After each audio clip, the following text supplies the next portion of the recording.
ಆತ್ಮೀಯ H16 news ವೀಕ್ಷಕರೇ, ನಾನು ನಿಮ್ಮವ MI ಅಥವಾ ಮಲ್ಲಪ್ಪ ಜೋತಾವರ್. ಆತ್ಮೀಯರೇ, ಸಾಲ ಸಾಲ ಸಾಲ ಸಾಲವನ್ನು ಕೊಂಬಾಗ ಹಾಲು ಬೋನವನುಂಡು ಸಾಲಿಗರು ಬಂದು ಎಳೆವಾಗ ಕಿಬ್ಬದಿಯ ಕೀಲು ಮುರಿದಂತೆ ಸರ್ವಜ್ಞ ಅಂತ ಒಂದು ಸರ್ವಜ್ಞ ಯಾವುದೇ ಕಾಲದಲ್ಲಿ ಒಂದು ಬರೆದ್ಬಿಟ್ಟಿದ್ದಾರೆ.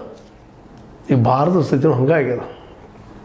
ಯಾಕಂದ್ರೆ ನಮ್ಮ ನಿರ್ಮಲಾ ಸೀತಾರಾಮನ್ ಅವರು ಫಿನಾನ್ಸ್ ಮಿನಿಸ್ಟರ್, ನಿಮ್ಗೆ ಗೊತ್ತದ, ಆರ್ಥಿಕ ಮಂತ್ರಿ. ಅವರ ಕಳೆದ 10 ವರ್ಷಗಳಲ್ಲಿ ಅಂದ್ರೆ 15-16 ಹಿಡ್ಕೊಂಡು ಇವತ್ತಿನ ತನಕ ಹೆಚ್ಚು ಕಡಿಮೆ 130 ಲಕ್ಷ ಕೋಟಿ ರೂಪಾಯಿ ಆದರೆ ಸಾಲ ಹೆಚ್ಚಾಗಿದೆ ಅಂತ ಅವರು ಒಪ್ಕೊಳ್ತಾ ಇದ್ದಾರೆ. ಈಗ ನಮ್ಮ ವಿಡಿಯೋಗಳ ಮೂಲಕ ಇನ್ನುಳಿದ ಬೇರೆ ಮೂಲಗಳ ಮೂಲಕ ನಾವು ತಮ್ಮದು ಚರ್ಚೆ ಮಾಡಿದ್ದೀವಿ ವಿಷಯದಲ್ಲ.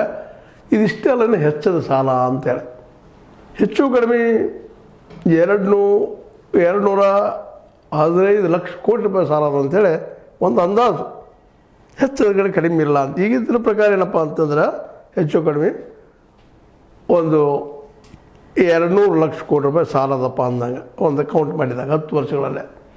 ಅದಕ್ಕೆ ಪೂರ್ವದಲ್ಲೇ ಇವ್ರು ಏನು ಹೇಳ್ತಾರಪ್ಪ ಅಂದ್ರೆ 15-16ರಲ್ಲಿ 70.98 ಲಕ್ಷ ಕೋಟಿ ರೂಪಾಯಿ ಸಾಲಿತ್ತು. ಈಗ ಹೆಚ್ಚಾಯಿತು ಅಂತಿಲ್ಲ. ಎಷ್ಟು 15-16 ಆದರೆ 14-15ರಲ್ಲೇ 50 ಲಕ್ಷ ಕೋಟಿ ರೂಪಾಯಿ ಸಾಲಕ್ಕೆ ಇದೇ ನಮ್ಮ ಮೋದಿಜಿಯವರು ಎಷ್ಟು ಟೀಕಾ ಮಾಡ್ತಿದ್ರಿ, ಏನೆಲ್ಲ ಮಾತಾಡ್ತಾಯಿದ್ರು. ಮನಮೋಹನ್ ಸಿಂಗ್ರದು ನಮ್ಮ ದೇಶ ಸಾಲದಲ್ಲದ, ಸಾಲದಲ್ಲಿ ಕೊಳಿತಾ ಇದೆ, ನಾವು ಪ್ರತಿಯೊಬ್ಬರು ಸಾಯ್ತಾ ಇದ್ದೀವಿ ಅನ್ನೋ ಮಾತಾಡ್ತಾಯಿದ್ರು. ಇವತ್ತು ಅವರ ಅವಧಿಯಲ್ಲಿ ಕಳೆದ 10 ವರ್ಷಗಳೆಲ್ಲ